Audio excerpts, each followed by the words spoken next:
I just wanna get effed up and dance. This is our only chance. Happiness is fleeting. This feeling's way too good to last. Get effed up and dance. No future.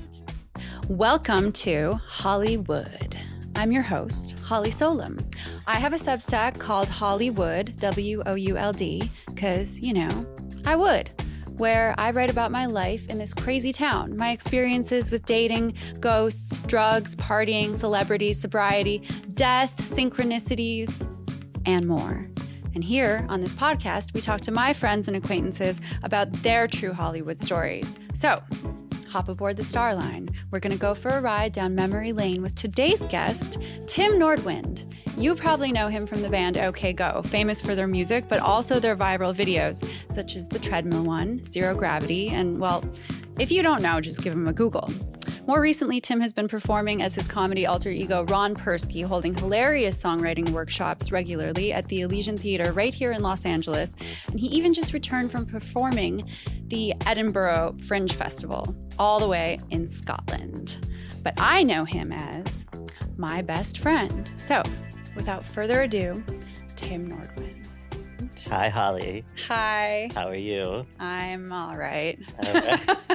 Good to see you. How are you? How is it being back? It's good. Yeah, I was just in Edinburgh, and I'm just getting back on schedule again. How's your jet lag? My jet lag's all right. I was going to bed really late, which was bedtime here in LA, so I didn't have much problem getting back on schedule. But it's more just like being back in Los Angeles. Because they don't have cobblestone roads here, but they do in Edinburgh. Yeah. That's a big difference. I know. I don't even know how you're relearning how to walk. Yeah, that's the thing, is I had to learn a different way of walking. There's cobblestone legs. There's sea legs. Exactly. There's pavement legs. There's sand legs. Sand legs. Yeah, for those who walk on the beach. You need to get your pavement legs back, probably. Yeah, I need my pavement legs. Yeah. And my driving legs. Oh, right. Your driving legs. Yeah. That's right. That's weird. So let's just get right into it. Okay. All right. So do you remember how we met? Yeah, I do. We met in Chicago a long time. Do you know what year? 1999, maybe 2000. I think so. Something like that. And I was dating a girl named Megan, who had a twin sister named Jessie. Yeah. And they were sweet people then. They're sweet people now. They have not turned evil. No, they've always been great. And I remember waking up one morning at Megan's house and walking into the kitchen, and you were there. You were just in their kitchen. And I had heard that you were living in the house. It was kind of a big house, like long, sort of like a Chicago-style long house. Yeah. And I had heard that there was someone living on the other end of the house in like an area that you weren't supposed to really live in necessarily, but they had put a curtain over this like area that was just a little nook with a window. And finally I saw you in the kitchen and you were like, "Hi." And I was like, "Hey." And you're like, "I'm Holly." And I was like, "Oh, right. And you were like, "What are you up to?" And I think it was right around New Year's Eve, because I was like, "Oh, I'm trying to figure out how to make crab legs, actually." Because Megan and I were going to make crab legs for New Year's Eve. Yeah. And you were like, "Cool, that's so cute." Really? Did I really say that? Yeah. You actually remember that? Yeah, I remember you being like, "Oh, that's cute." Oh. And I was like, "It is cute." And we actually did find crab legs, and we did have them for New Year's Eve. And I figured out how to make them in this like lobster pot. And well, I don't think that's when we met. You don't think that's when we met? No, it's not. I met you before that, before I lived there, when I was really little. I was like 15. Really? And I met you before an OK Go show at the Empty Bottle. Right. You've told me this before. But you don't remember. But I was probably just like I don't. This random little kid. Right. So you were probably like, whatever. Right. And you were probably... And then you were forced to meet me in the kitchen that morning and really take notice. But to me, you were like this big rock star. Where were we? In Chicago, like some restaurant next to the Empty Bottle. Okay. And then I went with our mutual friend. Okay. Who I won't say her name. Okay. She and I don't talk anymore. Okay. But okay. That's another story. So we met then. Was I nice? Yeah.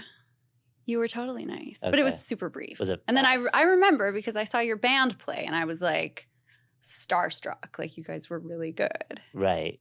You saw our band play that night? Yeah. And you were 15? Yeah. That was illegal. I had a fake ID. That wasn't legal. I know. Okay. Everything about me was illegal. Okay. My okay. very existence Okay. was illegal. Right. Right. So to clarify, Yeah. Tim and I he didn't know that I was an illegal child coming into his show. No. And then so maybe you were when I met you at Megan's as well? I was still very much illegal. Okay.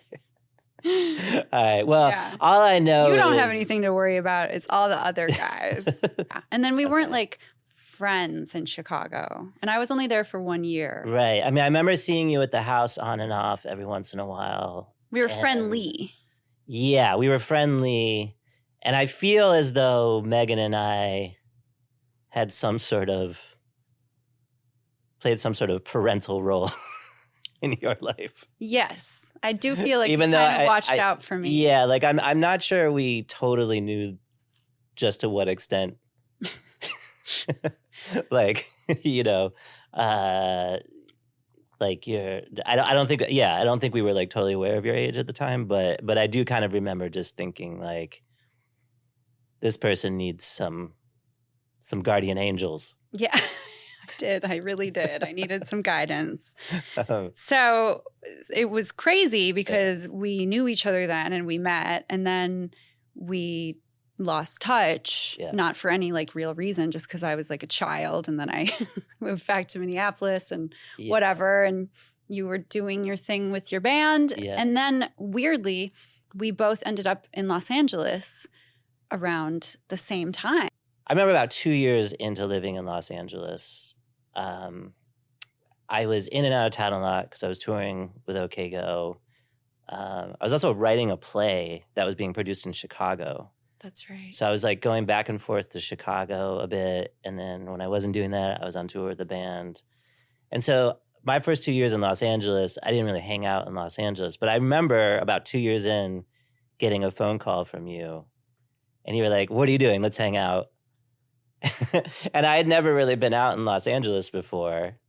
And you were like, I'm going to the Roosevelt Hotel. And I didn't really know what that was at the time.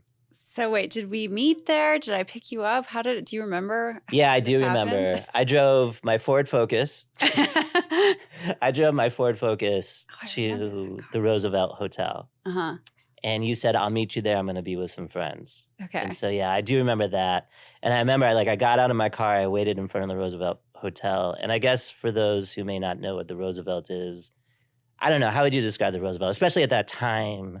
It's like classic Hollywood. Yes. And at the time, it was like very hot. Like celebrities partied there. There was like the pool and the cabanas, and then there was Teddy's, which was also in the Roosevelt. Teddy's was like LA's Studio 54 in the like early to mid aughts, I guess. We could have been going to like a Best Western or a date. Like you said it was like some hotel. I was like, cool, I'll meet you at that hotel. Like I had no idea. And I remember looking at the Roosevelt Hotel and it looked very like classic old Hollywood and very beautiful. I think it had recently completely been redone. Yeah. And it was like there were like door people and you had to like know somebody to get in. Yeah. You had to be somebody. So it was a whole thing to like get in. You had to have it in. And I remember you showed up with sort of a gaggle of people, like a whole like posse. Yeah. And like, and it was like you and I would say a bunch of other like very modelly looking people. Okay. And I was like still feeling very Chicago. Shout out to Chicago. I love Chicago. But I was feeling very sort of like this wasn't my world at all, Yeah. And yeah, I remember seeing you and you just sort of like a tornado almost kind of just like swept me into your crew and brought me into what was it called? What was the name of the pool? There was a name for it, but I can't quite remember it now. Anyways, there's a pool area at the Roosevelt, and it felt very glam. Mm-hmm. I remember walking in and just like, we like completely passed the door people. Like completely past a line of people. Yeah. And just like walked in and all the way to the back, and there was a cabana in the back. Right. Right? Yes. And there were like bottles, there was bottle service and cabana, and everything was like all set up, and you could people just brought you things. Yeah. And I was just kind of like, I was very quiet because I was just taking it all in. And I was like, I just really hadn't seen this side of Los Angeles before. Yeah. And yeah, we were in a cabana with like a small amount of people, and like everyone looked great. And I remember you were like, I'll be right back. And you were like, are you okay? And I was like, yeah, I'm fine. And I don't know where you went. I probably went to go do drugs. that might very well be. That's probably what I was up to. But I also didn't know that. Like, no. I didn't know any of this. And this is like the first time I'd really, well, I wouldn't say it's the first time, but it's the first time like where maybe we had met up and it wasn't just like a dinner or something like that. Right. This is like my first time out. The night out. On the town. Yeah. This is my first time out in the town in LA, but definitely my first time out in the town in LA with you. So I when you said you'll be right back, I was like, oh, maybe she's like got to check a fax or something. I don't know. It was the early 2000s. We're still faxes, I think. Yeah. And so I remember I was just kind of like standing there alone. And then this really nice guy came up and introduced himself to me. And he, out of everyone in the entire room, looked the most kind of plain and simple. Mm-hmm. He's like in jeans and a sweatshirt, like a hoodie sweatshirt. And he introduced himself to me, and I introduced myself to him. And he was super nice. And he was like, what brings you here tonight? And I was like, oh, my friend Holly brought me here. And he knew you. And I was like, oh, you know Holly. Cool. And yeah, and I kind of think maybe I didn't see you for maybe another hour or something like that. But he so sorry. No, it's fine. It's fine because this guy he took care of you. Yeah, this guy was like super nice. He's like, we're gonna go like sit out by like the area where there's like outdoor fire. Yeah, fire pit. There's like a fire pit. Outdoor fire. What's the thing where there's fire and a pit? Outdoor fire. Yes, there was like a fire pit. And so I went and sat outside with this guy for probably like an hour and a half. And he's the only person I talked to. And I was the only person he talked to. Wow. Right? And like little meet cute. Yeah. And so I was like starting to like relax and feel like I belonged in this place, and like I've got my friend. Do you know what you were talking about? Yeah. You're like, I'm getting there. So it's funny. So I think at that point, I had just come back from recording OK Go's second record, which was in Sweden, Malmö, Sweden, which is the southernmost point of Sweden, right? And so he's sort of like, Tim, what do you do? And I was like, oh, I'm a musician. He's like, oh, cool. I play music too. And I was like, oh, that's awesome. And he was like, where do you record? And I was like, oh, well, I was just in Sweden recording our record. And he was like, that's crazy. I do all my recording in Sweden too with these songwriters there. And I was like, oh, cool. And then he was like, who mixed your record? And I said, oh, well, this guy, Torio Hansen in Sweden, who produced the record, mixed it. And I was like, and the record before this, we went with this guy, Tom Lord Alge. And he was like, no way. He's like, his brother, Chris Lord Alge, mixed my record. And so like there's all this stuff in common, and I'm kind of like, all right, I'm not gonna ask him what band this guy's in, or like I don't know, or like Yeah. So you really just didn't know. You were like, I didn't know at all, and I didn't feel like being name droppy in that way or whatever, you know. And so like, and gosh, I'm trying. So we're talking, and I was like, so do you live in Los Angeles? And he's like, oh no, I live in Miami with my. And he said with my, I think girlfriend, partner. And I was like, what does your girlfriend do? And he's like, oh, she plays tennis. I was like, wow, that's cool. That's cool. And he was like, what does your girlfriend do? And I was like, oh, I don't have a girlfriend. and so anyways, so this conversation, there's more. We're talking about more. Yeah. Right. I still don't think I've seen you yet. But and it's like it's like an hour and a half or 2 hours in. And everyone's thinking about making like a company move somewhere else. Yeah, you got to go to the next hotspot. Yeah, it's like time to go to the next spot. So people start rallying to leave. And he turns to me, he's like, hey, are you coming to the next spot? And I was like, I'm sure, you know, I'll do whatever. And so I think finally you showed up and you said hi, you know, to both of us. Yeah. And he was like, well, should we, you know, make a move to the cars and stuff like that? So we're like, sure. So we walk out, we walk like past the pool, and then we get into the parking lot, and all of a sudden, all these flash bulbs go off, and he gets pulled by somebody. I don't even know who. Somebody pulls him and throws him in a car, and the car goes off. And I was like, what the fuck just happened? You know? And I turned to you, and I was like, who was that? And you were like, who do you think it was? And I was like, I don't know. He said his name was Enrique. And you were like, yeah. And I was like, I still didn't know. Because like, and you were like, that's Enrique Iglesias. And I was like. He was like so famous at that point. Yeah. Like everywhere. I didn't know.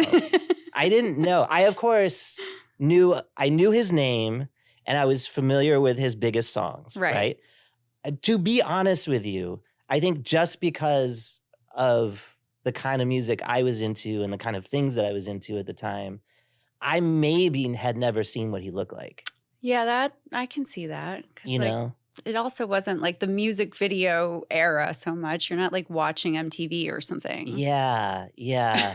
And you know, one of the things that I think, for better or for worse, that people would mention around his name is that he had like a mole on his face or something. but he didn't have a mole on his face. Really? No. Really? I think it had been removed at this point. Whoa. So if I didn't even know that there was like a missing mole in this story. Did you know there was a mole in the first place? I do remember the mole. But why would you get rid of the mole if that's like your thing? I don't know, because I don't know what the mole actually looked like. I'd only heard that he had. So I don't know. Research this mole situation. And if I'm wrong about that, then I'm sorry to your listeners. I mean, I met him because of this manager guy that I hung out with. Like, he didn't want to manage me as a musician, but he wanted me to be part of his like model crew. Okay. So like a crew that he hung out with? Yeah. Okay. So he had he was this big, giant, huge man, like huge. And he had the heart of a pig. Like literally? Literally. Okay. That's not like, you're not being poetic. No. Okay. He literally had the heart of a pig. Okay. That's okay. Just, if you need it, then you need it. Anyway, he was a really big guy. Okay. He maybe dated the person that we won't name. Oh, okay. Okay. I'm crying. And he just was like out every night, 7 nights a week, right? At all the hot spots. And somehow I kind of got wrapped up in his posse, and there was just a lot of like partying and drugs and whatever, like whatever you wanted was available. Okay. And he was always with like celebrities and models, and somehow I got wrapped up in his crew.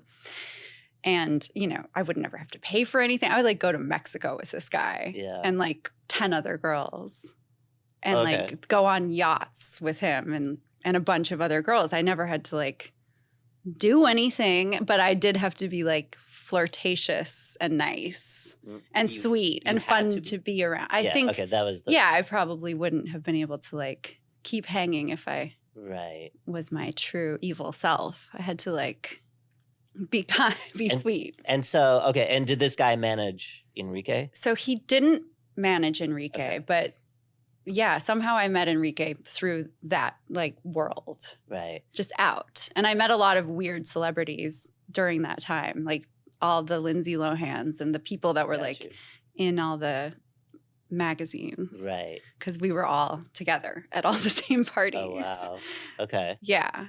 And so I didn't know. And Enrique was always just like really nice, like never creepy, never weird. Yeah. Well, at all. I second that emotion. He's such a sweet guy. And I mean, you know, I feel like I'm here today, one, to talk to you, my best friend, but also Tim has like 10 best friends. Just FYI to all the other best friends out there. I see you. Okay, so there's that. But like I feel like I'm also here a little bit to win my friend back. Okay, exactly. Or to find my friend. We are I don't feel like I need to win him back, but I need to find him. I need to find him. We got to move on to what happened next with your relationship with Enrique. Well, okay, just to finish out that night. We ended up going to a new location. And when I got there, he like, as soon as I walked in, he like so kindly was like, Tim, like waved me over. Which is just like, just made me I just felt so included. Aww. You know? And I went over there and he was like, hey, listen, I'm going to probably take off in a minute, but I've really enjoyed talking to you. And let's exchange numbers. And he was like, and I'd really like to hear your new record. And I'm staying at the Four Seasons Hotel under a fake name. So here's the name. So he gave me his number and I felt like Cinderella or something like that. Like I went home that night. I lived in like this little place in West Hollywood with my best friend since I was like 2 years old. My friend David, and he was a waiter at the time, so he was up late. You know? So I probably got in at like 2, 3 in the morning, and he was already up. And I like walked in and was like, "You'll never guess who I met." And he was like, "Who?" And I was like, "Enrique Iglesias." And he was like, "Tell me everything you know." And we just like stayed up the whole night. And I was like, he was so nice, and he gave me his number, and like. So anyways, he was like, well, you have to bring him your record, and he was like, you got to do that tomorrow. And I was like, totally. And so anyway, so I burned him a copy of the record, which wasn't out yet. Oh my God, you burned it on a CD. I burned it on a so CD cute. And I put his number in my Sidekick telephone. Cellular telephone. Yep. And we had just accidentally made a rehearsal tape of a dance routine of us dancing in the backyard of our singers. We had just made a video of us dancing in our singer's backyard, which was not on the internet or anything like that. We had made it like a couple days ago and thought it was really funny. And so I burned that for him too. Whoa. And I went to the Four Seasons. I texted him. I said, hey, are you around? He was like, I'm not. I'm in the studio, but drop everything off at the Four Seasons. So I took everything and I drove it over to the Four Seasons and I put it under his, fake name. And like maybe 3 or 4 days later, he texted back and was like, bro, I listened to your new record. It's amazing. And that dance is incredible. And like maybe like 4 or 5 months later, that dance went pretty viral online. Yes. So that was the first viral moment. That was our first viral moment, and it predates the treadmill video. Right. That's right. I remember the dance was first. Yeah, and so it was like one of these things where like Entertainment Weekly picked it up, and like we did it on the Today Show and stuff like that. Oh my what I mean? And it's what gave us the idea to then like we sort of did that on accident. So it's sort of what gave us the idea to try one on purpose. And that became the treadmill video, which came out maybe a year and some change later. And Enrique was one of the first people to see it. Enrique was probably the first person outside of the band to have seen it. Yeah. And he really liked it. And then you were like, well, it must be good if Enrique likes it. Yeah. And from there on out, it's like our record came out. I remember the day our record came out, we played on the Tonight Show with Jay Leno in the afternoon. And then we drove down to San Diego to play a club called the Casbah. Mm-hmm.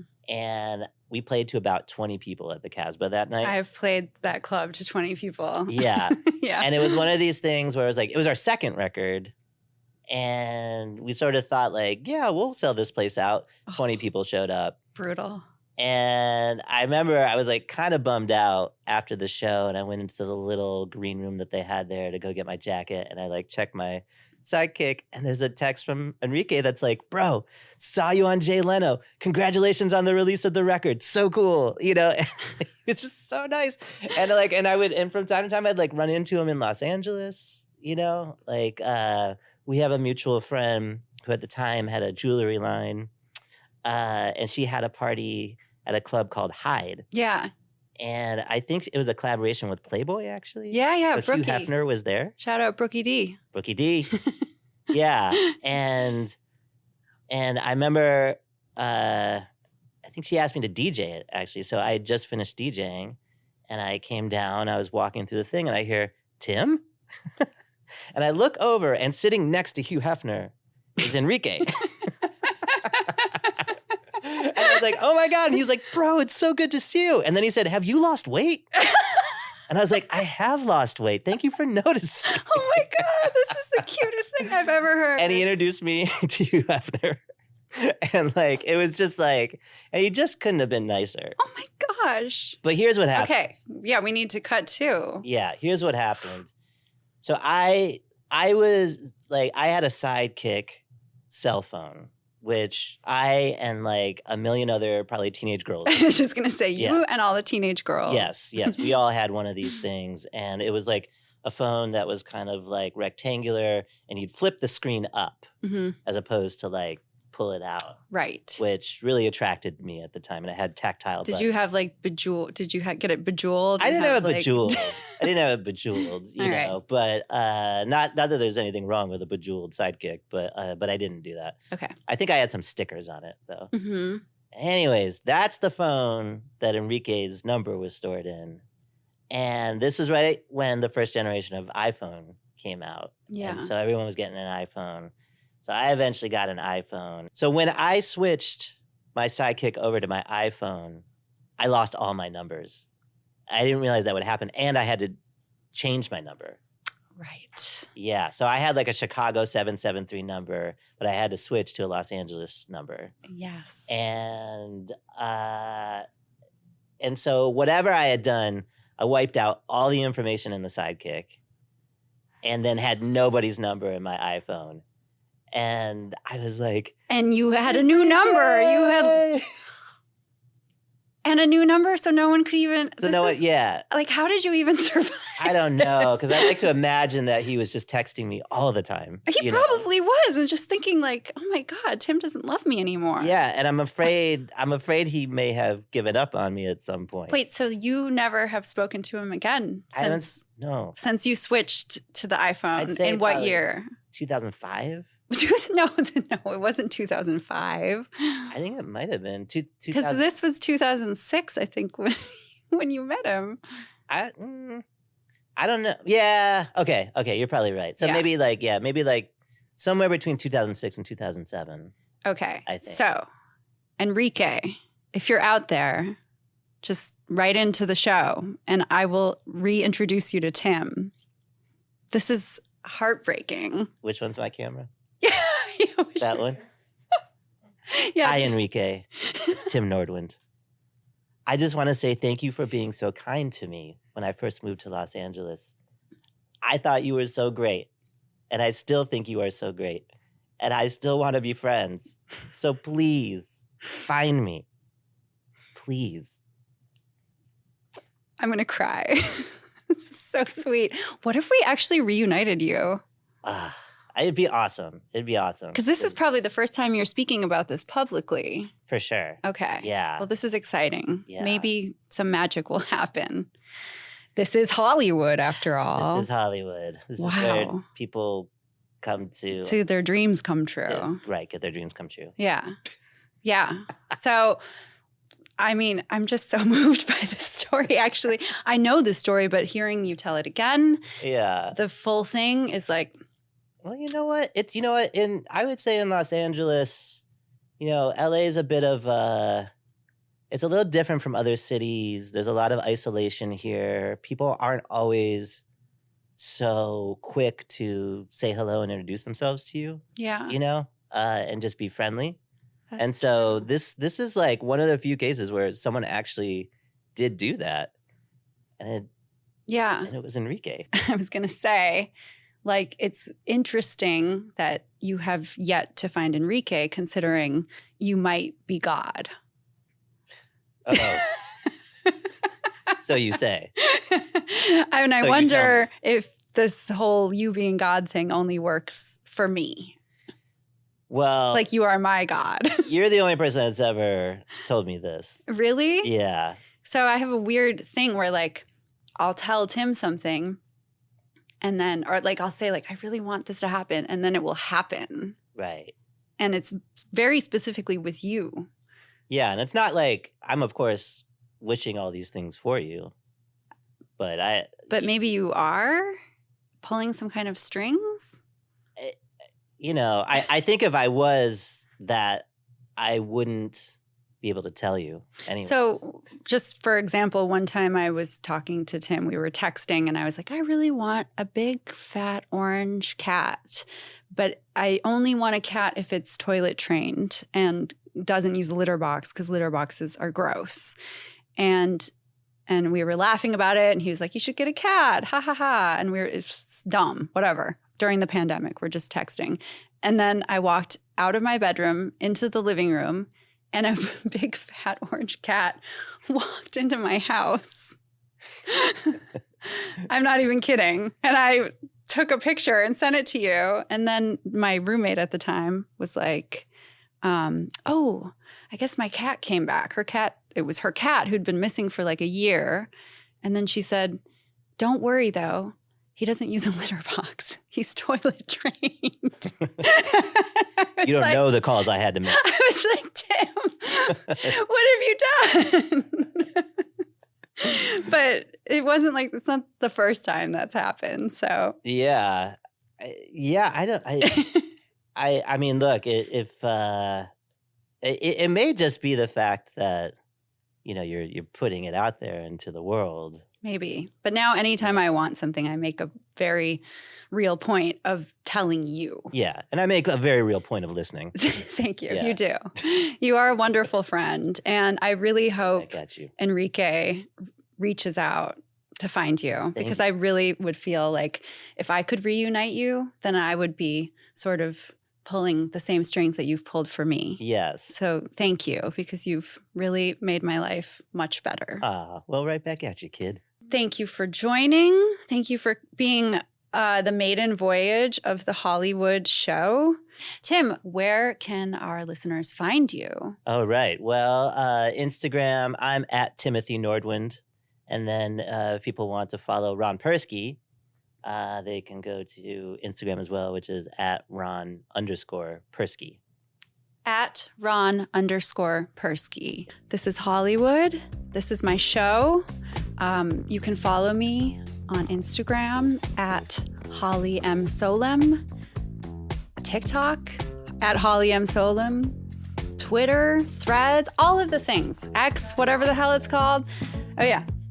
All of it's Holly M. Solem. And then the Substack is HollyWould, HollyWould.substack.com. I just wanna get effed up and dance. This is our